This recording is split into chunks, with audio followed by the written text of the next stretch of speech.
perlaluan dengan cara pressure kepada orang-orang yang tidak setuju, diancam kiri kanan. Ini yang kemudian banyak yang bilang ini ketakutan tadi Pak ya, memunculkan ketakutan. Ketakutan. Iya. Jadi kalau Pak JK melihat situasi politik ini sebetulnya bisa dibagi dalam berapa Pak? Dalam melihat kenyataan kayak begini nih. Politik kita campur dengan ketakutan sekarang ini. Jadi saya bilang kita masih ada teman-teman yang berpolitik sedang etika. Etika artinya lurus, jelas kepada tujuannya untuk kemajuan bangsa, melaksanakan tugasnya ke DPR dengan baik untuk kepentingan rakyat, itu tetap. Tapi juga politik itu sekarang tidak ada yang free lagi, tidak ada yang gratis. Semua juga dengan uang. Yuk pemilu, yuk apa, mendukung anggota DPR, ongkosnya berapa? Mau gubernur, ongkosnya berapa?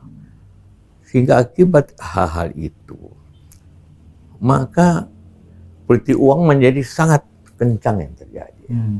Jadi Bapak melihat ada politik mahal. Ongkos politik mahal. Ya, akhirnya ekonomi nanti ke masa depan dikuasai orang yang bermodal. Iya. Jadi Bapak melihat ada berapa jenis politik di Indonesia? Yang pertama etika, yang kedua tadi. Nah, ada juga sekarang politik ancaman kan? Iya. Yang ujungnya penjara. Hukum, kasus hukum. Hukum dijadikan alat untuk kemenangan. Begitu banyak. Ya mungkin juga mereka salah, tapi kesalahannya itu jadikan contohnya saja mungkin Erlangga, kenapa tiba-tiba ya itu kan ada masalah. Nah, kalau enggak Ibu Hovifah mula-mula ingin masuk ke perangan, tiba-tiba takut. Dan dia bilang saya takut, dia tidak bilang selanjutnya ya takutlah masuk politik pada dewasa ini. Nah, hampir semua begitu. Dan Pak JK mengalami juga sepertinya. Iya, saya punya direktur di BUKK sekarang ditahan, tidak ada salahnya. Dan melaksanakan proyek strategis nasional yang tidak boleh diperiksa oleh kejaksaan dan polisi. Dan tidak ada merugikan negara, malah menguntungkan negara. Tapi BUKK berjuang dengan segala kemampuan untuk industri dalam negeri. Apakah itu jembatan, apakah tower, apakah garba rata, apakah listrik, semua dalam negeri buatannya dibuat di BUKK. Tidak ada tanda terima kasih dari pemerintah, tentu kita tidak haraplah, tapi yang ada penjara. Jadi Pak JK melihat ini yang kasus BUKK ya, itu penjara. Lebih politik.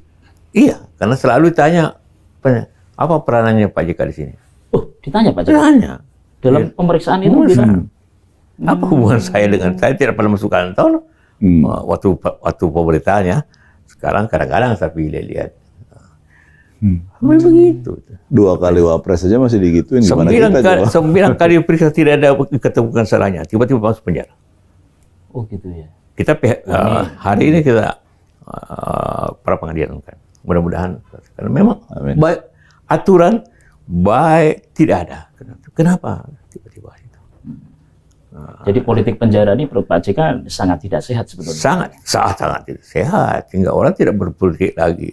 Hanya politik ketakutan yang terjadi. Jadi tersandera semua Pak JK. Tersandera. Bukan hanya sekarang para politisi. Para pejabat sekarang ya tidak ada yang mau ambil keputusan. Tidak berani itu. Coba ada ke departemen, minta kebijakan. Tidak ada yang berani. Akhirnya negeri tidak jalan. Hanya rutin-rutin aja yang jalan. Ya tentang rapat, tentang bikin pelihara, katakanlah jalan mungkin masih ada, atau ya rutin aja. Tapi tidak ada yang bikin kebijakan sekarang.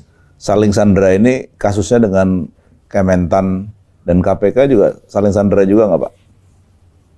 Ya kalau Kementan kita lihatlah pengadilannya. Tapi yang jelas tadi saya katakan juga, ya mungkin juga ada hal-hal yang perlu diperbaiki, katakanlah di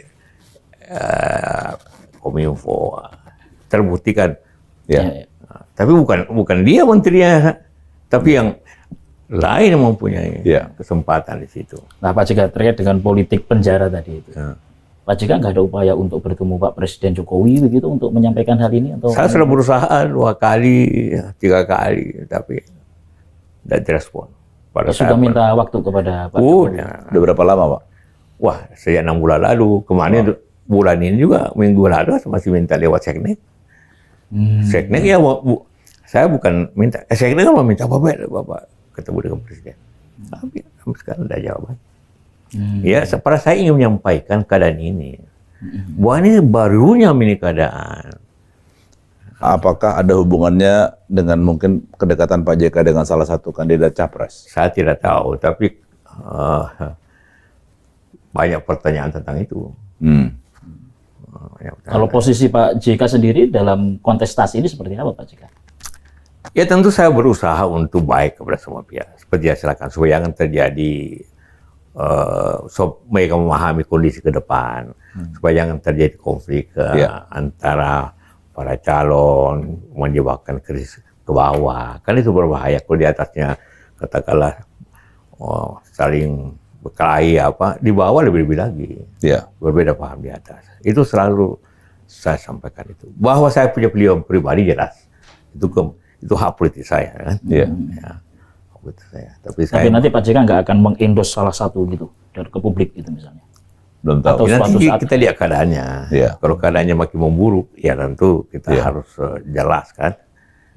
Kalau ada tadi politik penjara, itu aneh saja mau dipenjarakan dengan Formula E.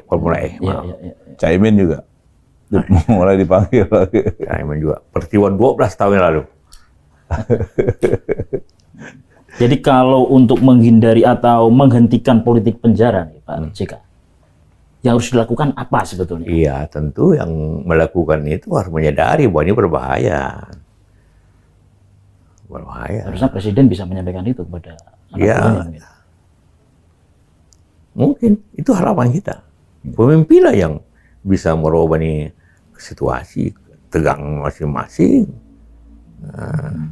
Kalau yang terjadi saya bilang akibatnya 98. Beginilah yang terjadi 98. Begini yang terjadi tahun 60.